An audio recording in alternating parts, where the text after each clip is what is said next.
Duh, siang-siang begini emang paling mantep main ke sungai. Adem, airnya dingin, bisa lihat. What? Itu kan ular kobra. Bersama si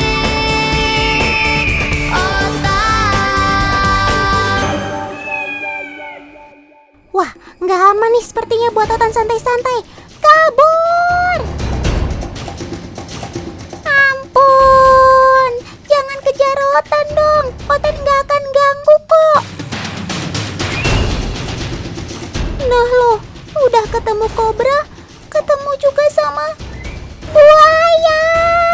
Tidak! Kalau mereka sudah bertemu, situasinya bisa memanas, alias bakal jadi pertarungan mengerikan. Udah deh sob, gak usah usik buaya ini. Kamu lupa ya, dia kan punya kulit super tebal. Jadi percuma deh kalau kamu gigit buaya ini. Yang ada malah kamu yang Oh my god, bener kan apa kata Otan? Hampir aja kamu dimangsa buaya. Aduh, bagaimana ini? Si buaya sedang mengamati dan menunggu momen untuk bisa memangsa kobra tuh.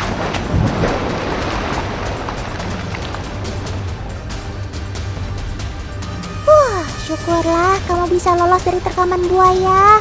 Selamat melanjutkan hidup, sob.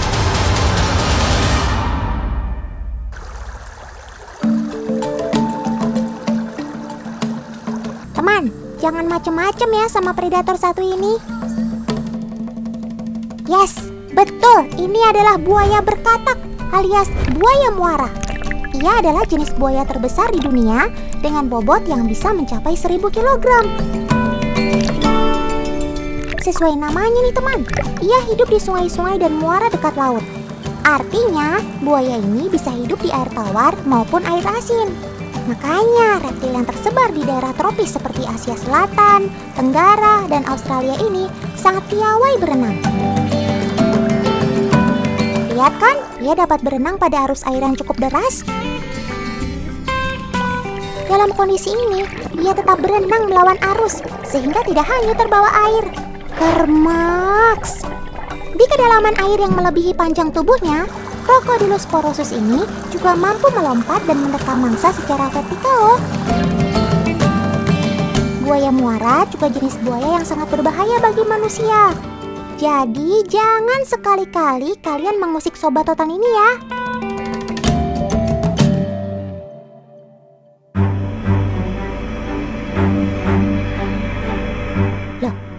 Loh.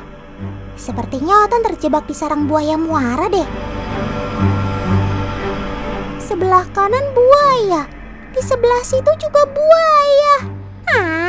Otan harus kemana dong?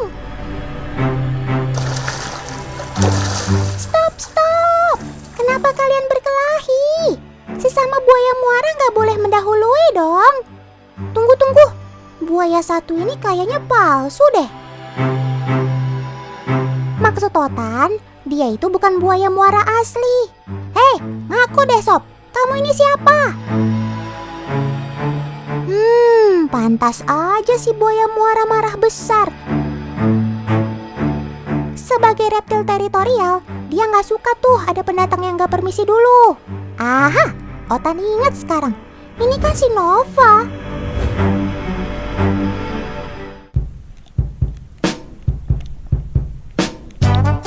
Iya teman, jenis buaya yang kerap disamakan dengan buaya muara, yaitu buaya Nova atau dikenal dengan buaya Papua. Sesuai dengan namanya, reptil ini berasal dari Papua. Ia memiliki tubuh yang lebih kecil dari buaya muara. Panjang maksimal tubuh buaya jantan sekitar 3 meter. Reptil yang menghuni wilayah pedalaman Papua ini hidup di air tawar. Tapi, meski tinggal di air tawar, si Nova agak beda nih sama buaya muara. Ia lebih suka menepi ke pinggir sungai dan mencari daratan. Oh iya, ironisnya, sobat Otan dari Papua ini mengalami eksploitasi tinggi terkait pemanfaatan kulitnya. Alhasil, buaya Nova ini masuk kategori appendix 2 atau hewan yang bisa terancam punah bila perdagangannya terus berlanjut. Mari kita doakan sobat totan ini agar jumlah populasinya tetap terjaga ya teman.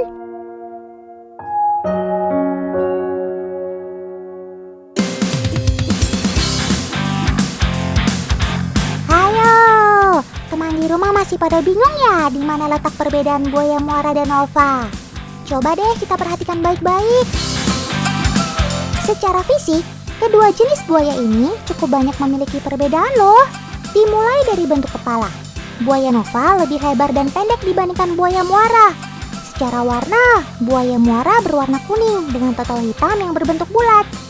Sedangkan Nova warnanya jauh lebih pucat dan motif hitam pada tubuhnya cenderung berbentuk kotak. Gimana? Sekarang teman di rumah udah hafal kan perbedaan dari kedua jenis buaya ini? Cakep!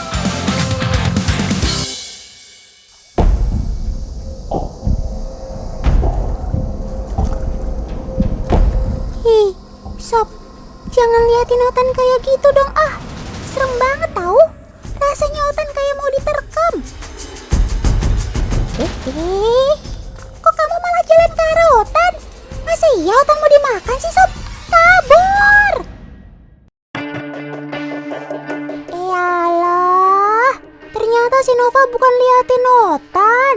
Tapi itu tuh teman, lihat nggak yang di dalam air itu? Iya, si Nova lagi liatin kepiting kecil itu. Hush, hush! Cepat pergi dari sini sebelum selesai nasib kamu dalam mulut buaya. Hap! Terlambat sudah pemirsa. Dengan sigap dan cepat, si Nova langsung memakan kepiting air ini. Nggak usah heran bin ajaib lihat sobat totan ini mampu makan kepiting. Cangkang ketam ini masih tergolong rapuh dan super mudah untuk dihancurkan menggunakan rahang buaya yang super kuat. Buaya air tawar ini punya 40 hingga 60 gigi besar dengan tekanan kekuatan rahang 3690 psi atau pound per inci persegi. Sedangkan manusia hanya mencapai 160 psi. Itu artinya tekanan rahang buaya 23 kali lebih kuat dari manusia. Kebayang kan ngerinya kena gigitan predator satu ini?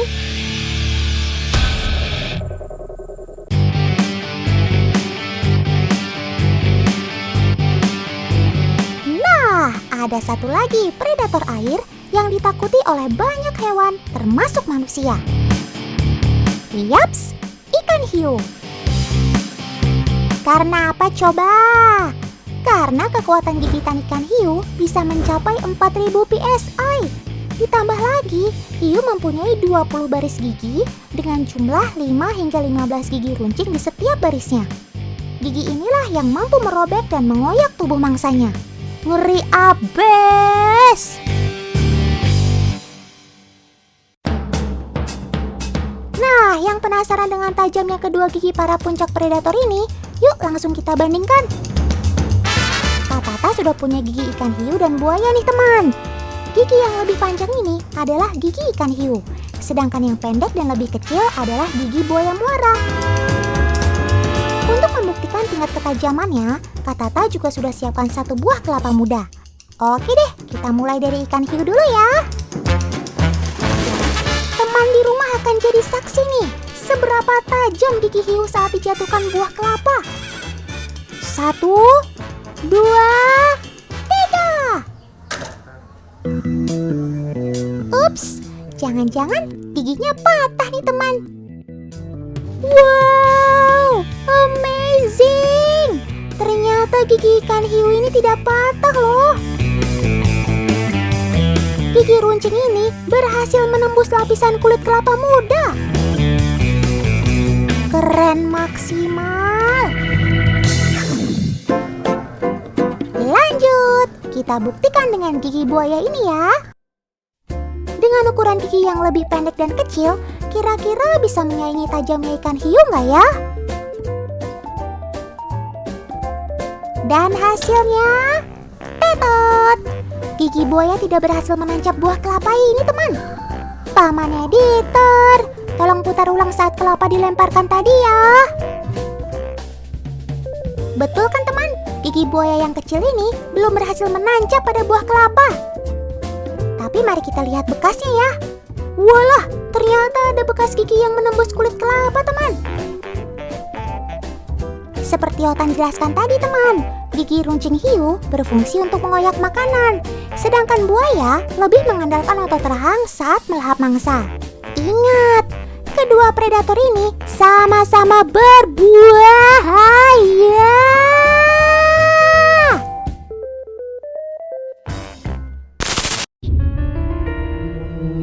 Aduh, kita di mana sih teman?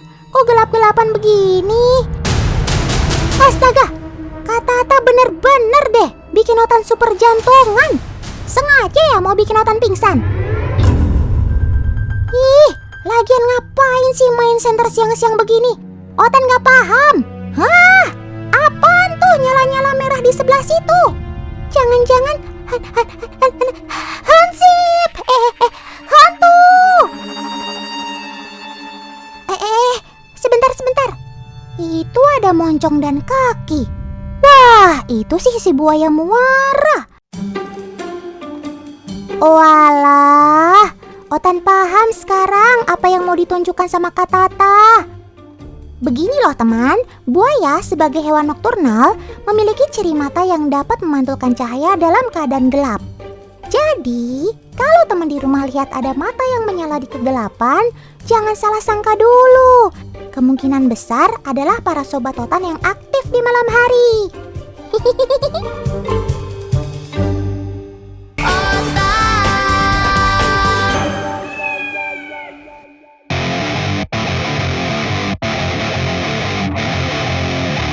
Teman, sepertinya ada suara minta tolong ya. Tuh, dengar gak sih? Sepertinya sumber suaranya dari sebelah situ deh. Astaga, gawat! Kakak cantik ini butuh bantuan teman. Tolong, siapapun yang mendengar, tolong lepaskan kakak ini. Kayaknya Otan menemukan bala bantuan. Yipi! Tenang kakak cantik, sebentar lagi ada Mas Koboi yang siap menyelamatkanmu. Hei Koboi, di sini, kita di sebelah sini. Ayo, kita harus cepat-cepat melepaskan kakak cantik ini. Persis kayak di film-film aja ya teman. Mas, terima kasih ya. Iya, Mbak. Ada yang kesemsem sama Mas Koboynya tuh. Cie.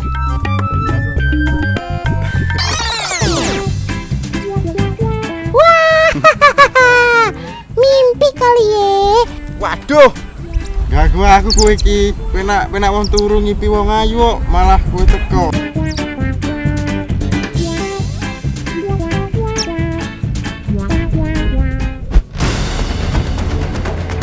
Loh. Ada rame-rame apa nih? Sebentar. Suara para monyet ekor panjang ini menandakan sesuatu yang berbahaya, teman. Tapi apa ya? Astaga! Itu! Di sebelah sana ada ular piton mencoba masuk ke kawasan monyet. Lihat, teman. Mereka berkomunikasi melalui suara untuk menandakan situasi genting. Nggak segan-segan, para jantan monyet ekor panjang turun tangan untuk melindungi kelompoknya. Hei, tetap di atas pohon sana ya sob. Kondisi di bawah masih belum aman. Waduh, kemana perginya ular piton tadi ya teman? Selain untuk saling memberitahu, sepertinya teriakan dari monyet ekor panjang ini jadi bentuk pertahanan diri untuk menakut-nakuti hewan lain yang mencoba mengusik.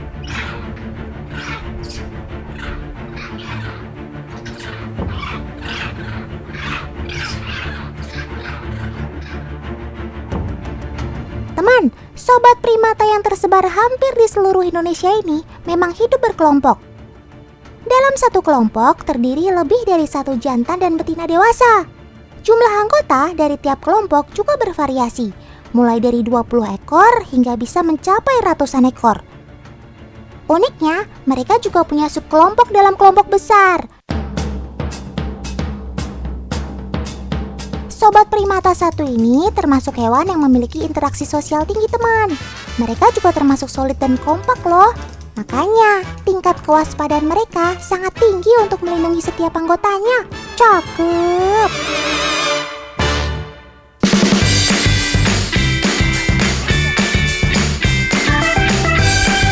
Yuk, semua merapat yuk. Kakak Resi lagi bagi-bagi rezeki nih. Hush, jangan pada rebutan ya.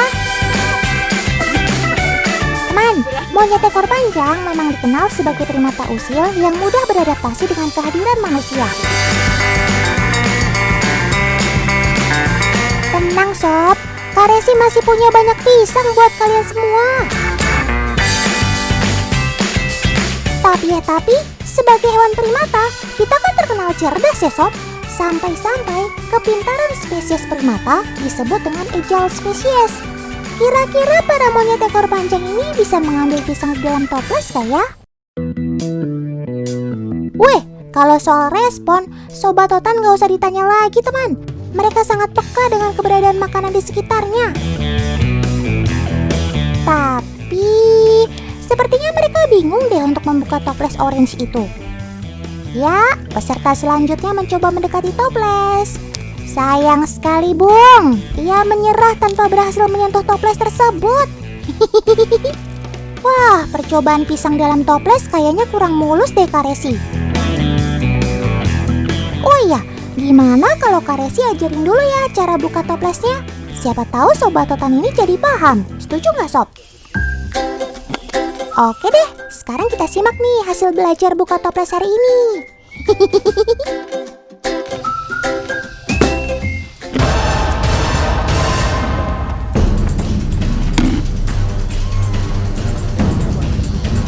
Eits, Otan jadi salfok nih.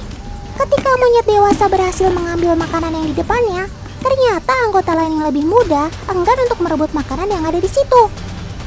Meski hidup berkelompok, namun tetap ada persaingan sesama anggota dalam mencari makanan loh. Itu dia. Sobat Otan berhasil membuka toples. Coba kita lihat sekali lagi dalam tayangan lambat ya. Nah, meski tidak sepenuhnya monyet berhasil membuka toples menggunakan tangan layaknya manusia, tapi dari eksperimen ini membuktikan bahwa monyet memiliki akal untuk memecahkan sebuah masalah. Ia mencari cara agar toples terbuka dengan bantuan mulutnya. Cakep! Teman, sekarang Otan dan Kak Resi mau main games nih sama si monyet ekor panjang. Cara mainnya gampang banget. Kira-kira si nyemot bisa tahu buah asli atau tetap tertarik sama buah imitasi ya? Yuk kita cekidot. Wah, nggak pakai ragu, Sobat Otan ini langsung mengambil pisang. Pilihan yang tepat, Sob.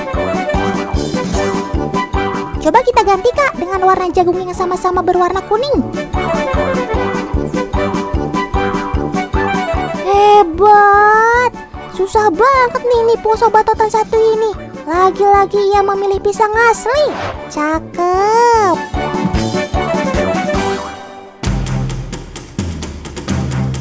Ih, apaan tuh?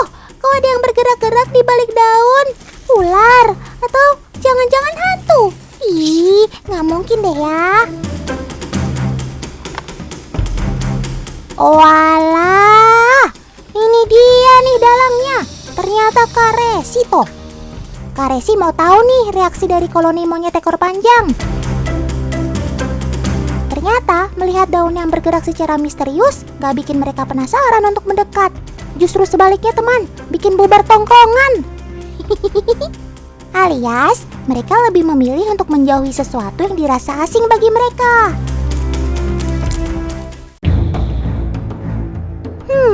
Mau ngapain lagi nih Kak Resi? Masih belum puas juga kayaknya usilin Sobat Otan. Teman di rumah ada yang bisa tebak sesuatu di balik kain hitam ini nggak? Sama dong. Otan juga nggak dikasih tahu nih sama Kak Resi. Wah, semua monyet mendekat ke kain hitam itu untuk mengambil pisang yang ditebar. Dengan penuh hati-hati, mereka tetap mengambil dan...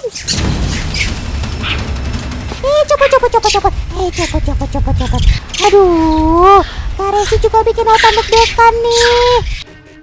Udah Kak Resi, kita ambil lagi aja bonekanya. Kasihan tuh Sobat Otan jadi pada heboh.